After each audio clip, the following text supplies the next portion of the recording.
Hi everybody, I'm Jeff Cummings here at the American Swim Coaches Association's World Clinic in Jacksonville, Florida. Everybody I'm sure knows the man next to me, Dr. Gary Hall Sr., very noted Olympian and ophthalmologist here at the World Clinic.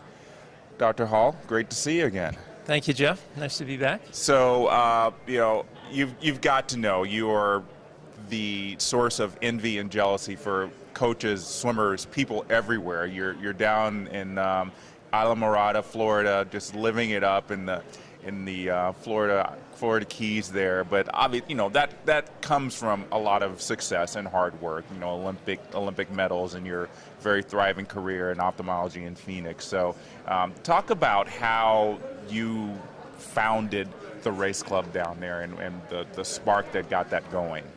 Well, first of all, it was founded by Gary and David Arluck. Before I really got involved, I was helping the race club, and at the time we were supporting a lot of Olympic swimmers who had aspirations of making another team or making their first team and being on the podium. And we did that for 4 successive Olympics. And at the end of 2008, we decided to take that knowledge and education that the swimmers and coaches like Mike Bottom gave us and share that with the world, anybody who wanted to learn from the experience. So that's really when the race club as it is now was started in about 2008, a little before that, but and that's when I kind of got into coaching. Islamorada, it's a jewel. If you've never been there, it's absolutely it's a beautiful small little community surrounded by crystal blue water, and the pool and the ocean look almost the same. It's gorgeous. We have an Olympic 50-meter pool, and then 10 miles up the road in Key Largo, we have a 25-meter deep water Murta pool, which is a very fast pool. So we're really blessed. We have great facilities.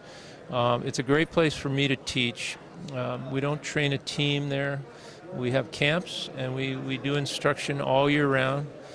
And this year we started a second race club in California. So that's kind of, nice. We're splitting the country. We're going West Coast, East Coast, and we're excited about Race Club California. And is your son Gary Jr. running that one out in California? I know he's out there now in California. Well, he is, and actually Gary still has a little peripheral involvement in Race Club, but he's focused on his own career and does consulting work and works with Platinum Performance, which is a great nutraceutical company. But Richard, my son, who swam at Cal in Arizona, is doing the video work for us. My daughter Amy, who swam at Arizona, does our scheduling, billing, and customer service. My wife does the bookkeeping, so this is really a family business. We're going to expand and bring other non-halls into the race club soon, but right now it's pretty much us. And we work out of Pacific Palisades, which is near Santa Monica in California, and we have a great relationship now with the pool there. So we're excited. We're going to have our first 2 camps in 2015 in the spring and summer. And we're starting to focus on getting more involved in masters and triathlons, as well as the age group, the typical 8 to 18-year-old elite athletes. Although I call them elite, at any ability I call them elite because I think they're in a great sport. So that's a term I use pretty regularly. So this race club is out in California. Is it pretty much just a mirror of the one that's in Islamorada? It is. We try to do the same things, and our focus is primarily on technique. We, although we offer training advice to any of our clients, most of our focus is in getting it right and building a foundation for the kids of having good technique for their life. And for those that have, not had that eye looking at them and the video camera studying them, we try to change things and make them do things better and think about what they're doing. We teach fundamentals. Fundamentals is a commonly used word, but what it really means to us is to understand the 3 universal laws that govern the techniques, which are the laws of drag. What is it that creates the drag in the first place? How can you reduce the drag? The laws of motion. How do we get more propulsion, more power, more force? And the third law, which is the law of inertia, that is not often talked about. It's a very important law to try to follow, where we try to teach how to keep our speed constant, going in and out of turns during the race, how to not slow down and speed up. You're a student of the great Doc Counsilman at Indiana. How much of that that you're teaching now comes from what he was doing back in the 70s, 60s, Well, and 70s? Doc had a tremendous influence on everything I did in my life, my career in medicine, my inquisitiveness about the sport of swimming. He was an incredible mind. He was he considered himself a jack of all trades and master of none, but I think he really was a master of many trades. And he was not only a brilliant physiologist, but he was also a great psychologist. And he had a pretty good grasp of physics, and he really came up with a lot of the understanding of the physics. Not everything he got was right, but I would say well over 90% of what he taught and what he understood at the time was spot on. Sure. But Doc was really the original scientist of our sport. He mixed and blended the science with the sport, and there was always going to be a combination of science and art in this sport, and that's what's most intriguing about it. But Doc had a great influence, and every time I'm on the deck, I think about him and the way, how would Doc approach the swimmer, and what would he be looking at? He had tremendous eyes, and that's what I try to do. I try to be a great observer, an observer really who can look at the finest, smallest details, because it's really a sport of detail. Oh, it's lovely. I call it the sport of millimeters, tenths, and degrees. If you're a millimeter off in rotation of your hip, that can reduce your power by 10%. If you're 1/10 of a second too slow initiating your pull, your stroke rate is off, or you don't get the connection with your body. And if you're 1 degree or 2 degrees more of elbow bend or internal rotation, it makes a huge difference in the power you're able to generate. So those little details make a difference, and that's what we try to do. We try to focus on those details and get it right. There's no one technique in the sport. That's the other beauty of it, is that you have this conflict going on between the power forces and the drag forces. Mm-hmm. One is telling you to do one thing, and the other is telling you to do something very different. Yeah. And you end up compromising between those two. And what is the right compromise? Where does it work best? What is the right stroke rate? What is the right technique? How do you improve the efficiency, the power, and minimize the drag to result in the fastest swim? When you're talking to a swimmer about reducing drag, creating force, and everything like that, do you ever say, think about what Michael Phelps does in doing this, or think about what Katie Ledecky does, or think about, Nathan Adrian or whatever? Do you say, apply it to what they're doing, or do you really try to just say, okay, just think about your own self? No, I use them every day. And those three in particular that you mentioned, I use every time I teach. When I ask the kids to stand up and streamline, and I stand up on the deck and show me your best streamline, I tell them Michael Phelps got it right. Not everybody agrees, by the way, on the right way to streamline. Sure. And some great coaches think you shouldn't do it that way, and there's controversy about that. I think Phelps has it right, and the way he did it, which he turned two arms into one, basically almost connecting his elbows behind his head, not arms, biceps on the ears, but behind the head, and really got the shoulder extension. Perhaps the most important part that he does is he pulls his shoulders forward so they almost pop out of the sockets. And that lengthens. It's not just about streamlining at the front of the body, it's the entire body. It excavates his stomach, it tightens his skin, and it makes his whole body leaner and faster. Of course, he was double jointed too. I think that does help a lot. It helps, but people can get that. They need to know where they're trying to get to and how do they stretch to get into those positions, and they can change that. Gymnasts aren't born with the ability to take their leg and pull it straight up over their head like that. That takes years of flexibility. Mm-hmm. And flexibility is a big part of our sport. So getting flexibility and core strength, all those things are important. But you do have to have some of that genetically, but you can also develop some of it too. Yeah. And it's really amazing how the sport has evolved, but still stays the same. I mean, you're still thinking about things that Doc Counsilman was teaching 40 years ago, and yet the sport, as it gets faster, there are some things that always change. I mean, how do you embrace all that? Well, I think you have to understand that we never quite have it right. We don't have it perfected yet. Phelps was pretty darn good. Katie Ledecky, amazing. but they still can improve. There's still things, they're still making mistakes. Nobody has swum the perfect race yet.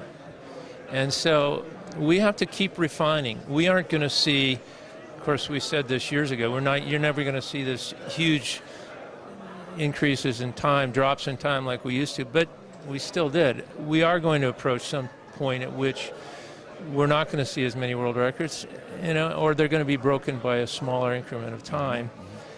But it doesn't matter. It doesn't matter. We strive to always improve, to get better. And there will be somebody out there who will come along and take swimming to a different level. And then everybody will say, whoa, I didn't know they could go that fast. Yeah. I remember Doc telling me in the old days, we had a bet. And this was when I held the world record in the 400 IM at 4:30. His bet was that somebody would someday break 4:20. And I said, no, I don't think that could ever happen.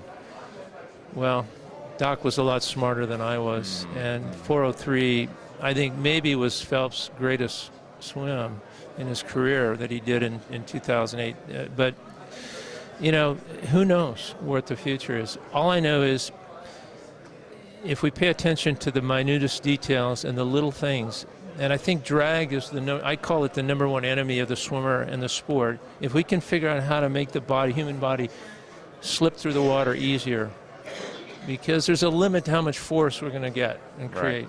But I think on the drag side, which is incredibly sensitive to minute changes, much more than coaches realize. And I have a number of little things in practice that I love to show that really exemplify how sensitive changes of our body are to creating significant increases of drag. Yeah. So, when we figure that out, when we can do that, and make the body, more streamlined and better streamlined with less drag, then we're going to get faster. I think it comes from the inherent point that humans weren't made to swim. I think that's always the thing that we're trying to get over. Well, and you're right. God didn't create us to be fast in the water, and yet in the last 100 years or so since the evolution of us trying to swim fast, we've done a pretty good job of modifying our shapes.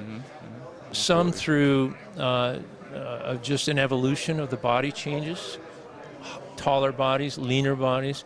Some through our understanding of the importance of streamlining, which came about through somebody figuring it out coming off a wall, and then people like Eddie Reese taking it and running with it back in the late 70s, early 80s, and all of a sudden everybody's doing it. Are we going to find those breakthrough, revolutionary things like that? Maybe not, but it doesn't matter. We're going to find little things that do matter. They're going to make us faster. And those things we have to pay attention to, because the faster we get, the better we get, the more detail it gets, the finer the details, and the more they matter, because this is a sport of hundreds of seconds, not seconds anymore. You see 8 guys in the finals a second apart or less sometimes. Right. And the little details are going to determine who wins or who loses. Yeah, that's what makes it so exciting for you these days. It does, and coaches are getting better, but they do need to pay attention. It's hard I look at coaches as like being shepherds. They're looking over a flock of sheep, and when one goes to the bathroom, they got to herd him back into the sheep, back into the herd, bring him back, get the cook out and pull him back. It's hard to see the forest through the trees. It's hard to see the little minute details when you're looking at everybody trying to make sure they're on intervals, that they're making their times, what time are they doing. But they have to develop eyes, and they have to take some time out to focus in on individuals. It's very hard, and you have an hour or 2 hours to do that, and you've got 30, 40, 50 swimmers to find time to look at the details. That's what we do. We're there, very small, or very, very high coach to swimmer ratio. We have usually 3 swimmers to 1 coach, or 4 swimmers to 1 coach, or sometimes one-on-one, where we just put our eyes on that swimmer and we look at everything. That's amazing. That's amazing. Dr. Gary Hall, thank you so much for joining us, and congratulations on this new branch of the race club. I'm sure it's going to be more satellite locations popping up everywhere. I'm sure the demand is high. Well, I'm not sure we'll be everywhere, but California, here we come, and I'm glad. That's my home, so it's kind of fun for me to go back. My kids have all seemed to gravitate back to where I grew up in the LA area, so we'll see. Except Gary, he's north of Santa Barbara, but we're excited about California. We're excited about what we do. We love what we're doing. And we are coming out, just a last little pitch, if you don't mind. We're coming out with new episodes. They're free.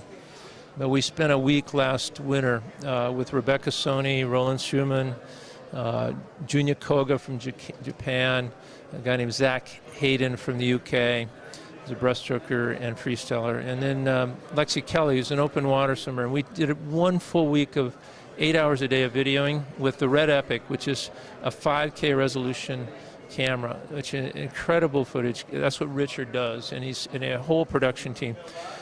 We're going to come out starting in about a month with a webisode every 2 weeks that is on our website or on YouTube or on Vimeo somewhere. We're going to try to distribute in as many channels as we can, free, 3 to 5 minutes about something.